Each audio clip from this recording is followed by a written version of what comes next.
तर आज व्हिडिओची सुरुवात सकाळी सकाळी झाली। दिवाळीच्या धावपळीमध्ये साफसफाई वगैरे झाली आणि म्हटलं उद्यापासून आपल्याला लावायला दिवेसुद्धा लागतील। तर गेल्या वर्षी जे लावून ठेवलेले दिवे होते तेच मी काढून बघत होती। तर त्याच्यामध्ये जे चांगले दिवे होते ते काढून घेतले आणि काही दिवे जे खराब झालेले होते ते साफ करायचे होते मला। बोडके दिवे सगळं वापरून झालं का मी असे एका डब्यामध्ये भरून ठेवते, मग पुढच्या वर्षी आपल्याला ते कामाला येतात। तर याच्यामध्ये काही दिवे चांगले होते आणि जे जास्तच खराब झालेले होते ते मी फेकून दिले आणि जे थोडेफार खराब झालेले होते ते मी असे गरम पाण्यामध्ये सर्फ घातली आणि 1 चमचा सोडा घातला आणि त्याला छान असं उकळून घेतलं आणि गॅस बंद केला आणि थोडेसे ब्रशने घासले का दिवे एकदम स्वच्छ होऊन जातात।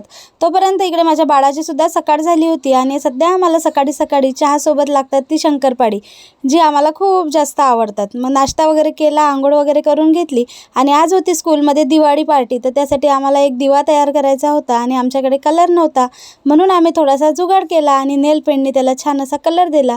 तर पिल्लूसुद्धा माझी हेल्प करत होता आणि आम्ही दोघांनी मिळून मस्त छान एक दिवा तयार केला आणि त्याला कलर वगैरे केला आणि मस्त वाटत होता। दिवा सुकायला ठेवून दिला, तोपर्यंत आम्ही जेवण वगैरे करून घेतलं। नंतर याला छान असे नवीन कपडे घालून मी तयार केलं। आता मुलींचं म्हटलं का भरपूर ऑप्शन असतात, पण पोरांचं काय पॅन्ट शर्ट, एखादा कुर्ता किंवा मग जॅकेट। तर याला मी असं काही तयार केलं आणि नंतर त्याला स्कूलमध्ये सोडून आले। तर असा काही होता आजचा दिवस। चला भेटू पुढल्या व्हिडिओ।